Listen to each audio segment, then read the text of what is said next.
नमस्कार दोस्तों, स्वागत है आप सभी का हमारे चैनल ग्रो मनी पर। आज के इस वीडियो में हम बात करने वाले हैं फ्लेक्सी कैप म्यूचुअल फंड्स के बारे में।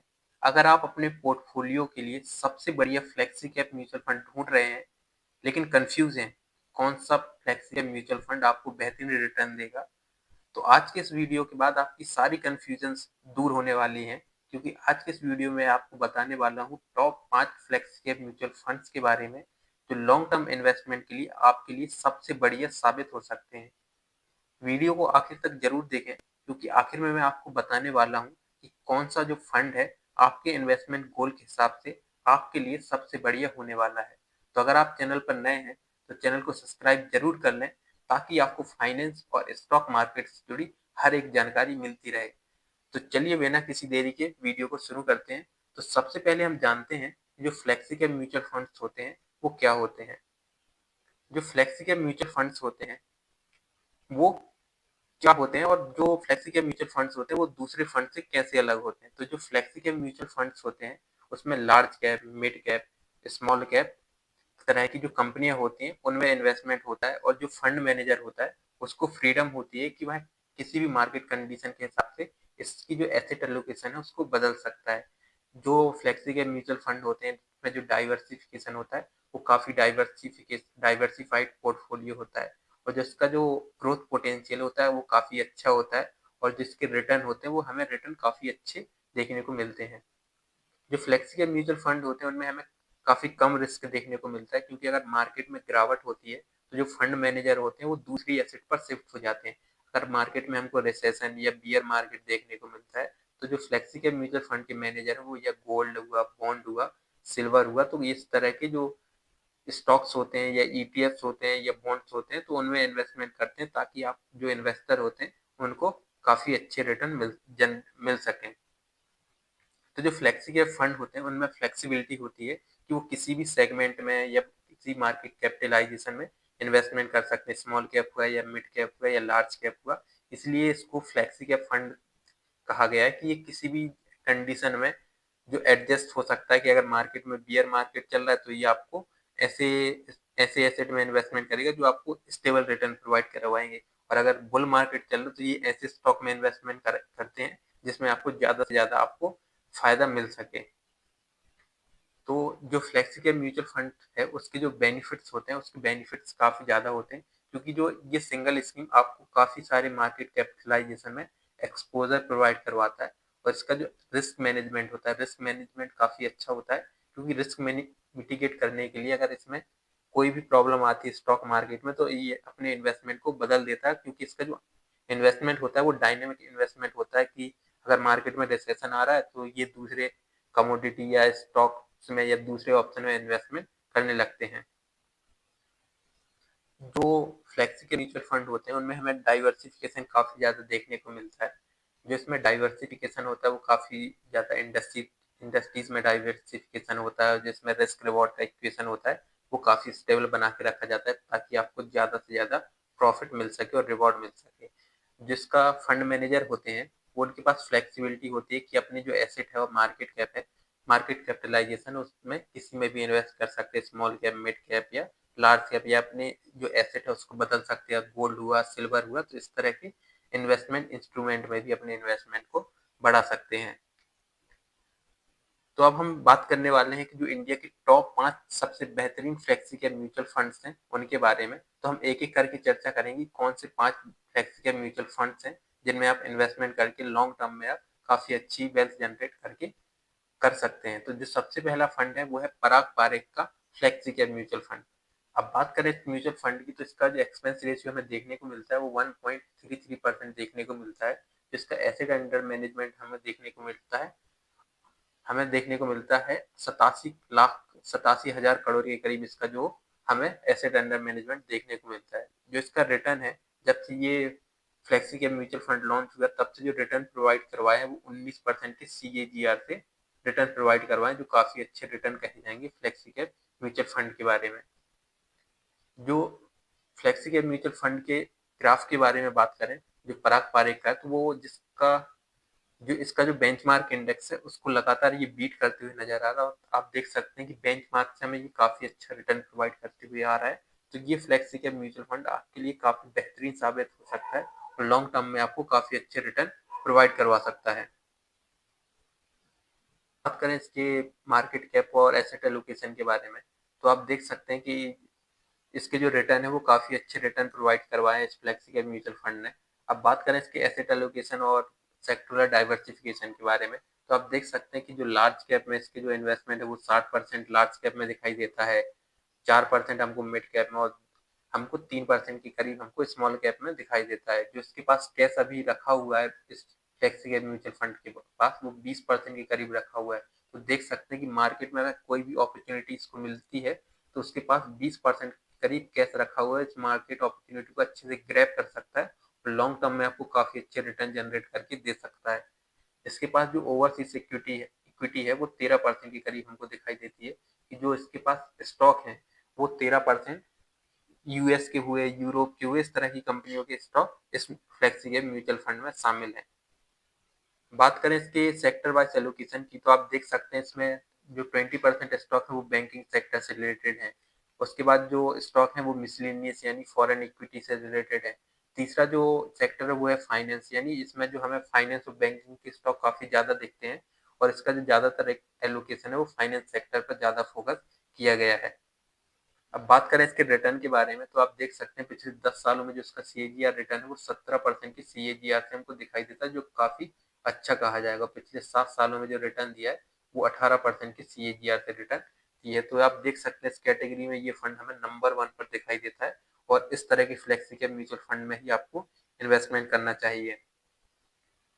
बात करें इसकी टॉप 10 होल्डिंग के बारे में, तो एचडीएफसी बैंक हुआ, बजाज होल्डिंग इन्वेस्टमेंट हुआ, पावर ग्रिड हुआ, एचसीएल हुआ, मारुति सुजुकी हुआ और आप देख सकते हैं फॉरेन इक्विटी में हमको इसमें अल्फाबेट के शेयर यानी गूगल के शेयर देखने को मिलते हैं। तो आप देख सकते हैं कि इसमें इंटरनेशनल एक्सपोजर भी हमको दिखाई देता है। अब बात करते हैं इस फंड की खासियत के बारे में। जो इसका फंड मैनेजमेंट है वो एक्सपर्ट मैनेजमेंट है और लॉन्ग टर्म में जो इसके इन्वेस्टमेंट है काफी हमको बेहतरीन दिखाई दिए हैं। इसमें हमको इंटरनेशनल एक्सपोजर भी दिखाई देता है कि ये जो फ्लेक्सी कैप म्यूचुअल फंड है ये सिर्फ इंडिया के स्टॉक में ही नहीं बल्कि गूगल हुआ, माइक्रोसॉफ्ट हुआ और ग्लोबल स्टॉक में भी ये इन्वेस्टमेंट करके रखा हुआ है। अगर आप भारत और इंटरनेशनल मार्केट के साथ निवेश करना चाहते हैं तो ये आपके लिए बेस्ट ऑप्शन हो सकता है, क्या अगर आप इंडिया के बाहर भी इन्वेस्टमेंट करते हैं तो ये आपके लिए काफ़ी ज़्यादा फायदेमंद हो सकता है। बात करते हैं दूसरे दूसरे फ्लेक्सी कैप म्यूचुअल फंड के बारे में, जो है H D F C flexi cap mutual fund, जिसका हमें एसेट अंडर मैनेजमेंट 66,000 करोड़ के करीब दिखाई देता है और जब से ये फंड लॉन्च हुआ तब से इसने जो रिटर्न प्रोवाइड करवाए वो 19% के सीएजीआर से रिटर्न प्रोवाइड करवाए, तो ये काफ़ी अच्छे रिटर्न कहे जाएंगे। और ये फंड जो है 1995 में लॉन्च हुआ था, तब से ये लगातार काफ़ी अच्छे रिटर्न प्रोवाइड करवाते आ रहा है अपने इन्वेस्टर्स को। बात करें इसके चार्ट के बारे में, तो इसका जो बेंचमार्क इंडेक्स है बीएससी 500 उसको लगातार हमको बीट करते हुए नजर आ रहा है और ये अपने बेंचमार्क इंडेक्स से काफ़ी अच्छे रिटर्न अपने इन्वेस्टर को प्रोवाइड करवाते हुए आ रहा है। बात करते हैं इसके रिटर्न के बारे में, तो 7 साल में इसने जो रिटर्न दिया वो 15% के सीएजीआर से दिए और 5 साल में हमको 21% के सीएजीआर से रिटर्न दिखाई देते हैं। तो अपनी कैटेगरी में हमें दूसरे, पांचवे और चौथे नंबर पर दिखाई देता है। तो एक तरह से कह सकते हैं कि जो इंडिया के top 5 flexi cap mutual funds हैं उसमें इसका नंबर हमको दूसरा नंबर दिखाई देता है। अब बात करें इसके मार्केट कैप और सेक्टर एलोकेशन की, तो आप देख सकते हैं कि जो 73% जो इन्वेस्टमेंट है लार्ज कैप में है, 3% हमको मिड कैप में दिखाई देता है और जो 14% के करीब हमको स्मॉल कैप में दिखाई देता है। और इसके बाद जो कैश रिजर्व रेशियो हमको दिखाई देता है वो 10% के करीब दिखाई देता है। जो कैश कैश रिजर्व है इस म्यूचुअल फंड के पास वो हमें 10% के करीब दिखाई देता है। जो बैंकिंग सेक्टर में इसका इन्वेस्टमेंट है वो है 31% के करीब, तो आप देख सकते हैं कि 1/3 जो इसका इन्वेस्टमेंट है वो बैंकिंग और फाइनेंस स्पेस में हमको दिखाई दे रहा है। बात करें इसकी होल्डिंग्स के बारे में, तो आप देख सकते हैं टॉप इसकी holding H D F C bank हुआ, आईसीआईसी हुआ, एक्सिस हुआ, कोटक महिंद्रा बैंक। तो आप देख सकते हैं कि हमें जो टॉप 4 होल्डिंग हमको दिखाई देती है वो बैंकिंग सेक्टर से रिलेटेड है और इनमें जो एलोकेशन हमको दिखाई देता है वो हमें 30% के करीब दिखाई देता है। तो आप देख सकते हैं कि इस स्पेस में हमें 30% जो इन 4 स्टॉक में इसका एलोकेशन दिखाई दे रहा है। इसके बाद बात करें अगले फंड की, अगला जो फंड है वो है JM flexi cap fund. JM flexi cap fund जो उसका एनएवी है वो आपको दिखाई दे रहा है वो 94 के करीब दिखाई दे रहा है और इसका जो एसेट अंडर मैनेजमेंट है वो हमें 5,000 करोड़ के करीब दिखाई दे रहा है। इसका जो रिटर्न है, जब से ये फंड लॉन्च हुआ तब से जो रिटर्न प्रोवाइड कर रहा है 14.5% के CAGR से रिटर्न प्रोवाइड कर रहा है, जो फ्लेक्सी कैप म्यूचुअल फंड में काफी अच्छा कहा जाएगा, क्योंकि मार्केट में अभी लगातार गिरावट हो रही है। इस वजह से जो म्यूचुअल फंड्स हैं उनके जो रिटर्न है हमें कम होते हुए दिखाई दे रहे हैं। बात करें इसके चार्ट के बारे में तो आप देख सकते हैं कि JM financial flexi cap mutual fund है वो अपने बेंचमार्क इंडेक्स को लगातार बीट करते हुए नजर आ रहा है, और इसने जो अपने बेंचमार्क इंडेक्स से काफी अच्छे रिटर्न प्रोवाइड करवाए। पिछले 5 सालों में इसने जो इन्वेस्टर का पैसा उसको 2 गुना कर दिया। तो आप देख सकते हैं कि पिछले 5 सालों में इसने अपने इन्वेस्टर का पैसा 2 गुना किया है। अब बात करें इसके रिटर्न के बारे में तो 3 साल में ये फंड हमको नंबर 1 पर दिखाई देता है कि इसने कितने अच्छे रिटर्न प्रोवाइड करवाए हैं। 10 साल में आप देख सकते हैं तीसरे नंबर पर, 7 साल में तीसरे नंबर पर, 5 साल में तीसरे नंबर पर, 1 साल में तीसरे नंबर पर। तो इस फंड ने काफी अच्छे रिटर्न प्रोवाइड करवाए हैं, और ये फंड हमको लगातार टॉप 3 फंड में दिखाई दे रहा है पिछले 10 सालों से। और इसने जो 7 साल और 10 सालों में जो रिटर्न प्रोवाइड करवाया वो 7 सालों में 17% और 10 सालों में 15% के CAGR से रिटर्न प्रोवाइड करवाए हैं। तो ये काफी अच्छा फंड आपके लिए होने वाला है, क्योंकि इसका जो मार्केट कैप है कई सालों में मजबूत हुआ है, और इसके जो रिटर्न है काफी ज्यादा कंसिस्टेंट है, और इसका जो पोर्टफोलियो है काफी ज्यादा बैलेंस हमको दिखाई देता है। बात करें इसके एसेट एलोकेशन की और फंड मैनेजमेंट की तो आप देख सकते हैं इसका जो इन्वेस्टमेंट है वो लार्ज कैप में 73%, मिड कैप में 3% और स्मॉल कैप कैटेगरी में हमको 14% के करीब देखने को मिलता है। इसके बाद बात करें इसकी टॉप 10 होल्डिंग की तो टॉप 10 होल्डिंग में आप देख सकते हैं HDFC बैंक हुआ, एक्स इन्फोसिस हुआ, ICICI बैंक हुआ, स्टेट बैंक हुआ, Divij lab, doctor Reddy lab हुआ, ITC हुआ, भारतीय एयरटेल हुआ, बायोकॉन हुआ। तो इस तरह के जो स्टॉक है हमको इसमें बैंकिंग स्टॉक काफी ज्यादा देखने को मिल रहे हैं, और जो इस फ्लेक्सी के फंड ने जो ज्यादा फोकस किया वो फाइनेंस से रिलेटेड स्टॉक्स पर ज्यादा फोकस किया है। उसके बाद बात करते हैं अगले फ्लेक्सी कैप म्यूचुअल फंड की, जो है इडेलवाइज फ्लेक्सी कैप म्यूचुअल फंड। इस म्यूचुअल फंड ने जो BSE 500 का बेंचमार्क है उसके बराबर ही रिटर्न जनरेट करके दिए हैं अपने इन्वेस्टर्स को। तो इसका जो हमें एसेट अंडर मैनेजमेंट देखने को मिलता है वो 2400 करोड़ के करीब देखने को मिल रहा है, और इसका जो NAV यानी नेट एसेट वैल्यू हमको देखने को मिल रही है वो 35 रुपए के करीब देखने को मिल रही है। जब से फंड लॉन्च हुआ इसने जो रिटर्न प्रोवाइड करवाए वो 13% के CAGR से रिटर्न प्रोवाइड करवाए, जो काफी अच्छे रिटर्न माने जा सकते हैं, क्योंकि मार्केट में अभी लगातार गिरावट हो रही है। इस वजह से इसके रिटर्न हमको कम देखने को मिल रहे हैं। बात करें इसके चार्ट की तो इस चार्ट में तो आप देख सकते हैं ये BSE के जो 500 है उसके बराबर ही हमको रिटर्न देते हुए नजर आ रहा है। बात करें इसके रिटर्न के बारे में लॉन्ग टर्म तो आप देख सकते हैं 7 साल में जिसका रिटर्न है वो 13% के CAGR से देते हुए नजर आ रहा है। सालों में जो रिटर्न प्रोवाइड करवाया वो 18% के CAGR से रिटर्न प्रोवाइड करवाया है। तो लॉन्ग टर्म में ये म्यूचुअल फंड आपको फ्यूचर में जाके काफी अच्छे रिटर्न प्रोवाइड करवा सकता है, क्योंकि इसके पोर्टफोलियो में काफी अच्छे स्टॉक हमको दिखाई देते हैं जो लॉन्ग टर्म में आपको काफी अच्छी ग्रोथ प्रोवाइड करवाएंगे।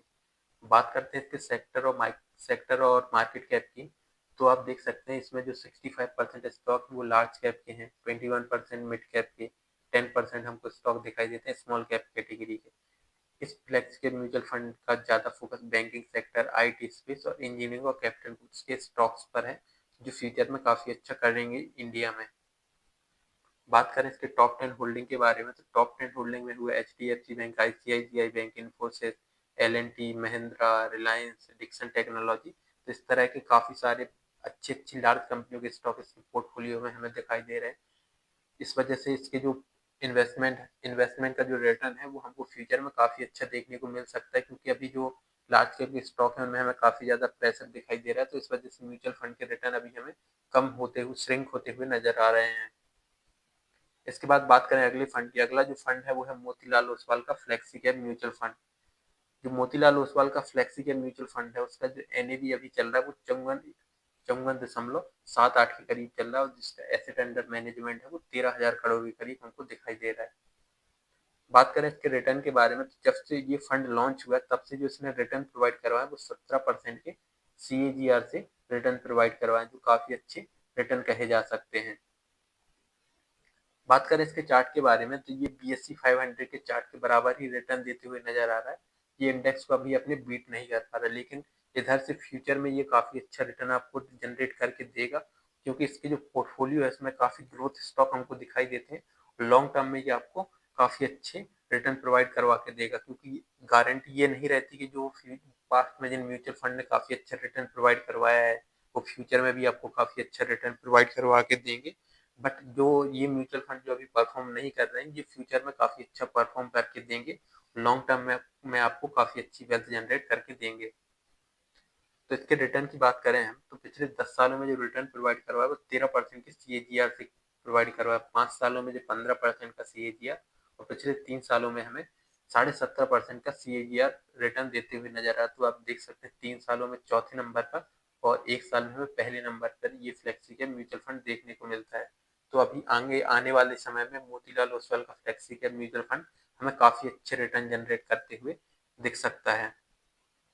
बात करें इसके मार्केट कैप की, तो इसमें जो 51% स्टॉक हमें लार्ज कैप कैटेगरी की, 33% मिड कैप कैटेगरी के और 4% हमें स्मॉल कैप कैटेगरी के स्टॉक दिख रहे हैं। जबकि इसमें जो आईटी सेक्टर के स्टॉक है वो 22%। तो जो ये फ्लेक्सी के म्यूचुअल फंड है इसका जो फोकस है वो आईटी स्टॉक्स पर हुआ।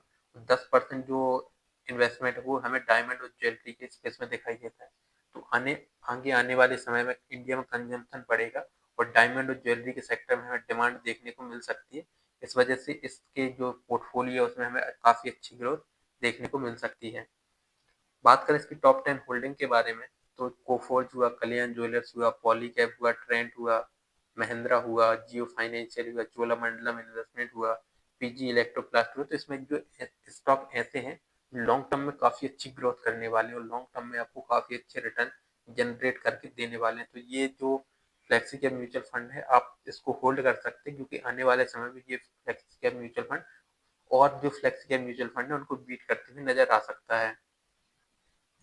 तो आज हमने बात की 5 फ्लेक्सी कैप म्यूचुअल फंड्स के बारे में, उनके रीजंस के बारे में कि फ्लेक्सी कैप म्यूचुअल फंड में हमें क्यों इन्वेस्टमेंट करना चाहिए, क्योंकि इसमें अफोर्डेबिलिटी होती है, डायनेमिक एसेट एलोकेशन होता है, पोर्टफोलियो डाइवर्सिफिकेशन होता है और अपॉर्चुनिटीज को ग्रैब करने का इसमें मादा होता है। तो जो हमारा पहला फंड था पराग पारिक फ्लेक्सी कैप फंड, अगर आप इंटरनेशनल और इंडियन दोनों मार्केट में इन्वेस्टमेंट करना चाहते हैं तो जो flexi cap Parag Parikh flexi cap mutual fund है वो आपके लिए बेस्ट ऑप्शन हो सकता है। और अगर आप स्टेबल और कम रिस्क वाला ऑप्शन चाहते हैं तो जो एचडीएफसी फ्लेक्सी म्यूचुअल फंड होता है तो ये आपके लिए काफी अच्छा हो सकता है। तीसरा जो ऑप्शन दिया गया है वो है जेएम फाइनेंशियल। तो अगर आप डाइवर्सिफिकेशन चाहते हैं अपने पोर्टफोलियो में तो जो जेएम फाइनेंशियल का फ्लेक्सी म्यूचुअल फंड है वो आपके लिए काफी अच्छा साबित हो सकता है। और अगर आप ज्यादा ग्रोथ पोटेंशियल के साथ थोड़ा रिस्क लेना चाहते हैं तो जो ईडल वाइज का है वो आपके लिए काफी अच्छा हो सकता है। बट अगर आप लॉन्ग टर्म में हाई रिटर्न चाहते हैं और रिस्क ले सकते हैं तो जो मोतीलाल ओसवाल का फ्लेक्सी के म्यूचुअल फंड है वो आपके लिए काफी अच्छा साबित हो सकता है। तो आपके इन्वेस्टमेंट गोल से आप इसमें से सिलेक्ट कर सकते हैं कौन सा फंड आपके लिए बेस्ट है। और सबसे अच्छा जो तरीका यह है कि अपने इन्वेस्टमेंट गोल के हिसाब से आपको किसी म्यूचुअल फंड को चुनना चाहिए। अगर आपको अच्छे रिटर्न चाहिए, हाई रिटर्न चाहिए, तो इस हिसाब से आपको म्यूचुअल फंड को चुनना चाहिए और एसआईपी के थ्रू आपको इन्वेस्टमेंट करना चाहिए। तो आज की वीडियो में हमने बात की भारत के 5 सबसे best flexi cap mutual fund के बारे में और इसमें से हमने आपको बताया कि आपको अपने फाइनेंशियल गोल के हिसाब से किस में इन्वेस्टमेंट करना चाहिए। तो अगर आपको ये वीडियो पसंद आया हो तो वीडियो को लाइक करें और इसे अपने दोस्तों के साथ जरूर शेयर करें और कमेंट करके हमें बताएं कि आप कौन से फंड में इन्वेस्टमेंट करने की सोच रहे हैं। और हाँ, ऐसे ही शानदार इन्वेस्टमेंट टिप्स और फाइनेंशियल नॉलेज के लिए चैनल को सब्सक्राइब करना ना भूलें। अब मिलते हैं किसी अगले वीडियो में, तब तक के लिए धन्यवाद।